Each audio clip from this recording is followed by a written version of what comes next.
में एक प्रश्न आया, किन तपः, तप किसे कहते हैं? तप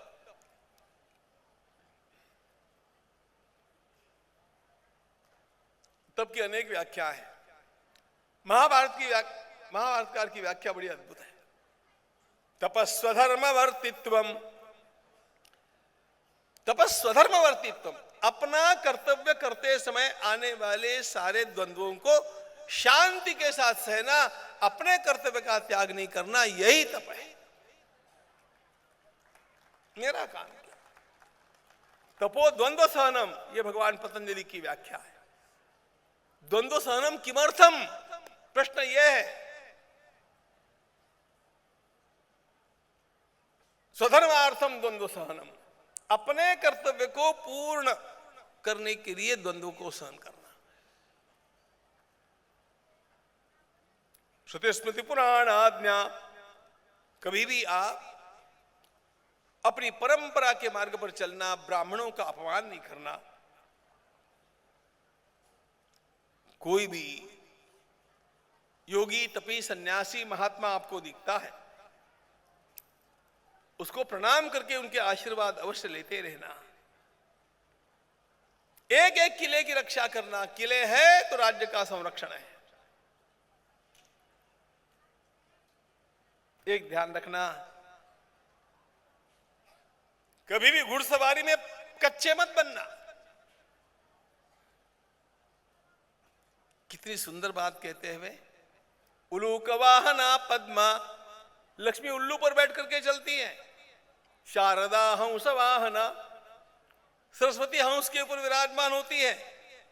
मृगेंद्र वाहिना दुर्गा, दुर्गा माता सिंह पर सवार होती है।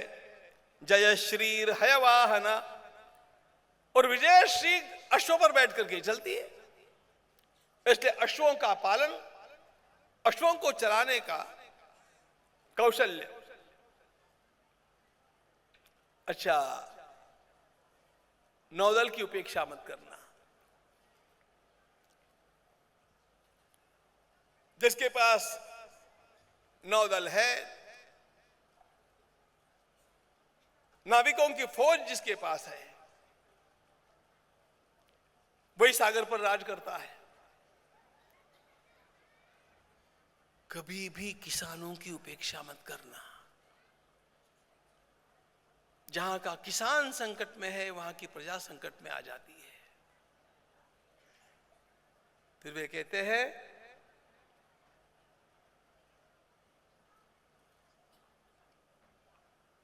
सैनिकों के ऊपर पूरा ध्यान रखना। एक भी सैनिक किसान के पास जाकर के कुछ भी, सब्जी का एक पत्ता भी बिना खरीदे लेगा नहीं, इसका कर्तव्य आपको पालन करना है। किसान से लेना है, खरीद करके लेना। अरे कहां लूटपाट करने वाले मुगल और कहां ये आज्ञा देने वाले शिवाजी। एक भी किसान को दुखी मत करना।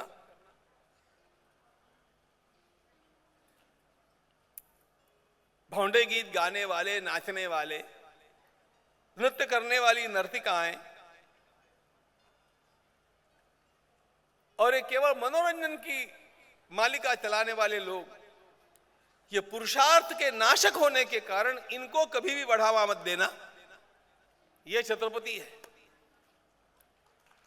बढ़ावा किसको देना और किसको नहीं देना,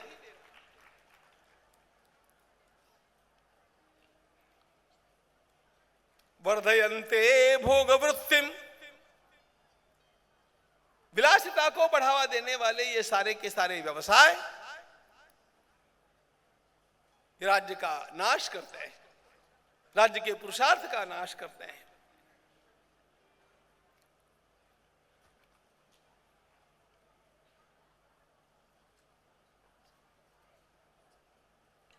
सामान्य रूप से इनका निवास हो तो ठीक है, इनको महत्व नहीं देना। कुलीना कृतकर्माणो निरालस्याजितेन्द्रियाः उच्चाधिकारम नेतव्या। शिवाजी महाराज कहते हैं, जो कुलीन है,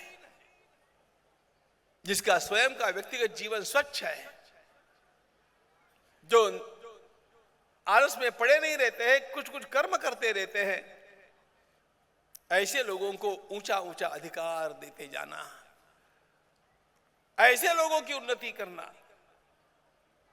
प्रजा में व्यसन बढ़ने नहीं चाहिए, यह देखना। धीरे धीरे हमारी संपूर्ण प्रजा स्वावलंबी कैसे होगी, इसको देखना।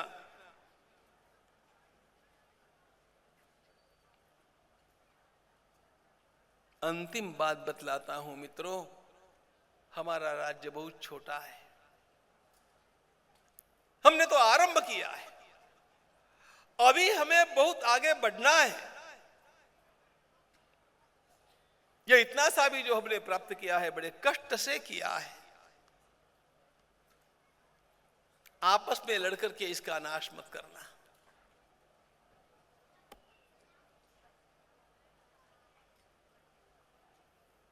आपको सौंप करके जा रहा हूं इस राज्य को संभालना, कह करके शिवाजी चले।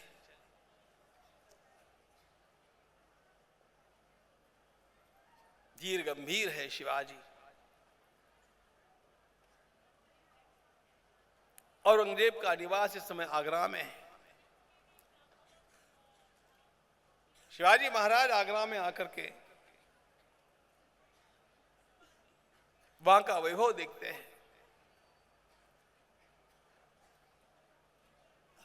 मिर्जा राजे जयसिंह के पुत्र राम सिंह ने जहां पर उनकी व्यवस्था की थी, उस निवास स्थान पर वे जाकर के विराजे हैं।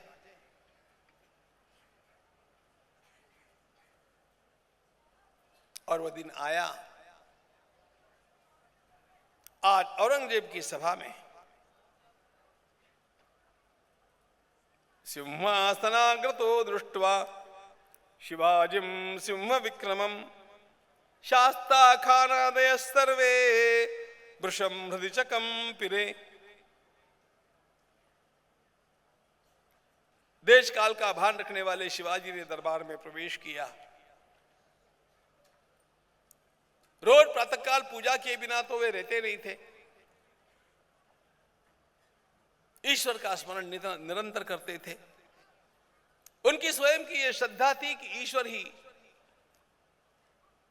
मेरे कार्यों को पार लगाता है।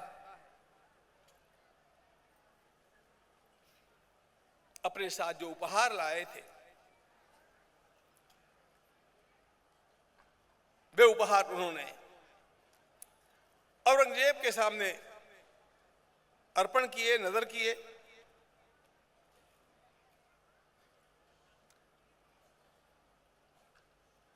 और औरंगजेब ने, वैसे तो शिवाजी का प्रवेश उस सभा में जब से हुआ तब से सब लोगों की आंखें केवल शिवाजी की ओर थी। बहुत कुछ सुना था इन सब लोगों ने, सर्वत्र शिवाजी के ही नाम का डंका था, और वो शिवाजी अपने सामने हैं, सबका ध्यान उसकी ओर था। नजराना अर्पित किया शिवाजी ने।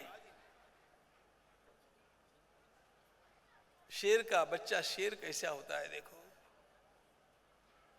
जैसे ही औरंगजेब ने कहा राम सिंह, कहानी संकेत किया,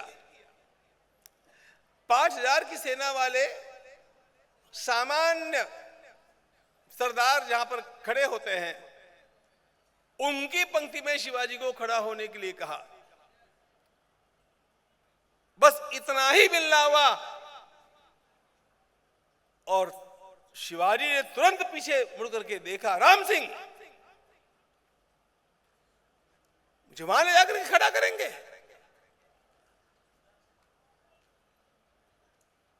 मैं यहां पर रुकना नहीं चाहता हूं।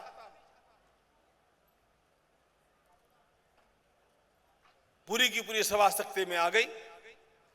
ना हम इच्छा में राज्ञोस्य युक्ता युक्त विवेकिनः सभायाम संस्थातुम भीरवो यत। सारे के सारे डरपोक लोग यहां पर इकट्ठे होकर के इसके सामने मस्तक झुकाते हैं। वहां पर मुझे लाकर के तुम यहां पर मुझे खड़ा करना चाहते हो? मैं कुछ नहीं हूं, कुछ न होने पर भी मैं भगवान शिव जी का और भगवती भवानी माता का भक्त हूं, मैं ऐसे अपमान को सह नहीं सकता, इनके सामने मैं झुक नहीं सकता। याद करो, छोटा शिवाजी जब 10 वर्ष का भी नहीं था, उस समय का शिवाजी पिताजी के साथ आदिल शाह के सामने ले जाया गया था। पिताजी ने तो अपना बायां हाथ पीछे करके दाहिना हाथ झुका करके मुद्रा किया, बाल शिवाजी ने आदिल शाह को भी मुद्रा नहीं किया था।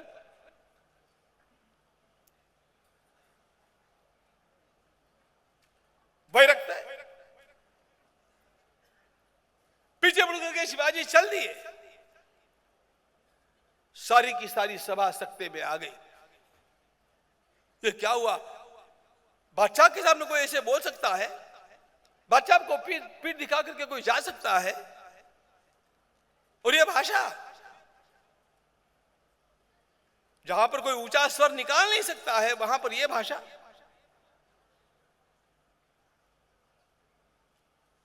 बिना वहां का सम्मान का बीड़ा लिए शिवाजी महाराज चल दिए। न मैं इस सभा में आना चाहता हूं, न मैं इस शहर में रहना चाहता हूं।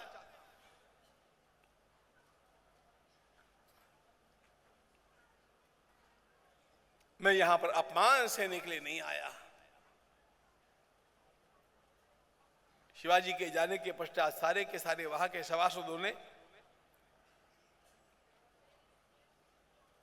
बतलाना आरंभ किया कि यह कैसा पागल आदमी है, आलमगीर के सामने ऐसा बोला जाता है। लेकिन राम सिंह के ध्यान में आ गया शिवाजी किस धातु का बना हुआ है।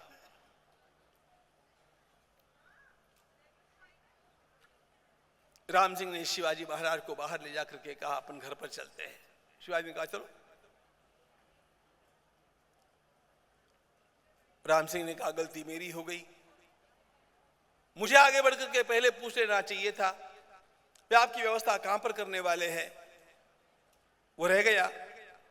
वीरवर्य महाराज यदत्रानुचिता प्रियम घटितम दुष्प्रमादेन तत्कर्तव्यम क्षमास्पदम। शिवाजी ने कहा, राम सिंह, आप लोगों को इन लोगों के सामने झुकने की आदत है, हम लोगों को इन पापियों के सामने झुकने की आदत नहीं है। ये आप में और हम लोगों में अंतर है। चलो।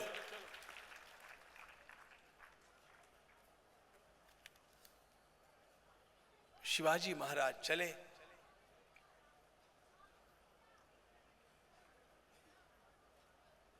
अपने निवास स्थल पर आए।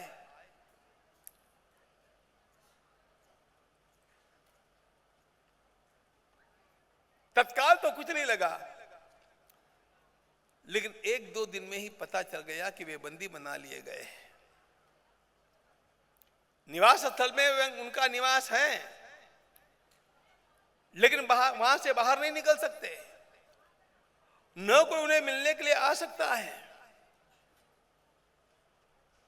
होम अरेस्ट जिसे कहते हैं, इस प्रकार से शिवाजी महाराज बंदी बना लिए गए।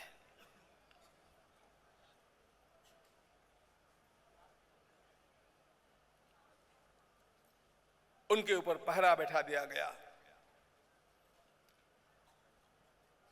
सख्त नजर रखी जाने लगी।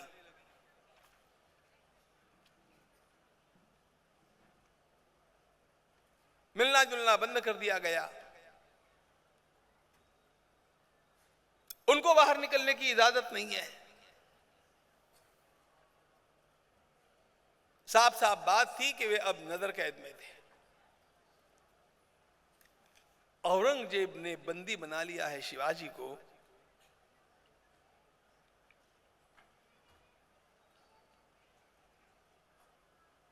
राम सिंह ने शिवाजी को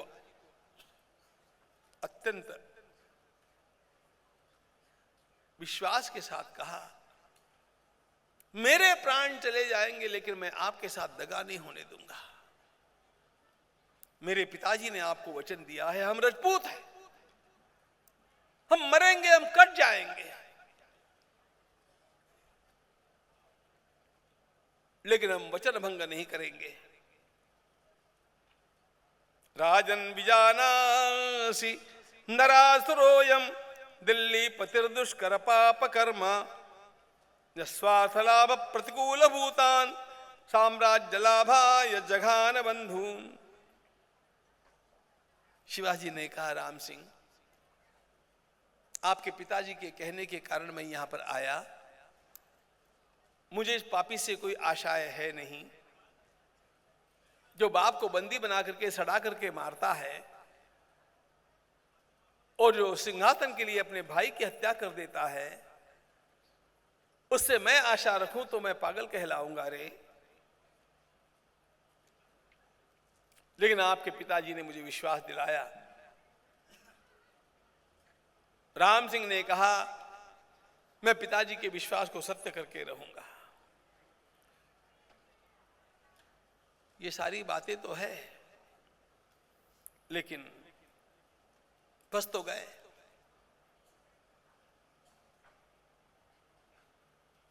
फंसाए हुए शिवाजी को किस प्रकार खत्म कर दिया जाए, इसी का विचार औरंगजेब कर रहा है।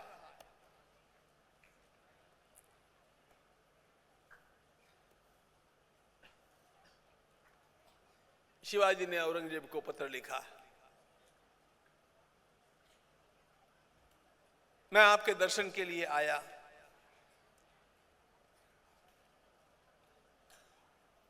मेरा व्यवहार आपको राज्यसभा में उचित नहीं लगा,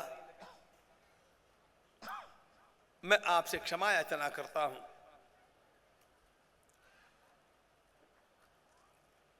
मुझे पछतावा होता है कि मैंने आपका आदर नहीं किया।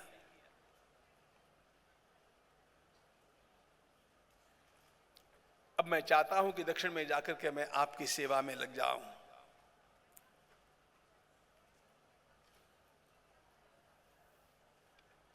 औरंगजेब ने इसका विचार नहीं किया। वह अत्यंत कुटिल बुद्धि का है। महाराष्ट्र में जब वार्ता फैली कि शिवाजी को बंदी बना लिया गया, भीषण चिंता सबको हुई। औरंगजेब के पास में जाकर के जीवित निकल करके आना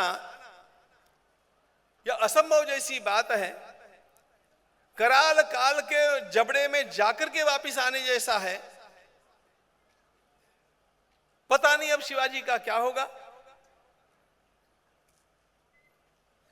जिदा माता अत्यंत व्याकुल है। इस आपत्ति काल में समर्थ रामदास स्वामी ने आकर के समझाया, घोराधिकारा घोराधिगाढ़ान्धतम प्रविष्टेष्व चेष्टमानेष्वखिलेषु तेषु दूरात् समाकर निदृढ़ प्रतीतः गुरो समर्थं च जयध्वनिः सहा। जय जय रघुवीर समर्थ। समर्थाचिया सेवका वक्रपाहे असा सर्वभूमंडली को नाहे। दयाची लीला वर्णिती लोकतीनी नुपेक्षी कदा रामदासाभिमानी। जय जय रघुवीर समर्थ। समर्थ रामदास स्वामी ने इन मनाचे श्लोकों के माध्यम से संपूर्ण महाराष्ट्र में क्रांति की। लोगों के भीतर आशा का, निर्भयता का संचार किया। सबसे पहले लोगों को निर्भय बनाना पड़ता है। भयभीत लोग कुछ नहीं कर सकते। और इसके लिए उन्होंने भगवान श्री राम को आराध्य के रूप में और हनुमान जी महाराज को आदर्श के रूप में स्थापित किया।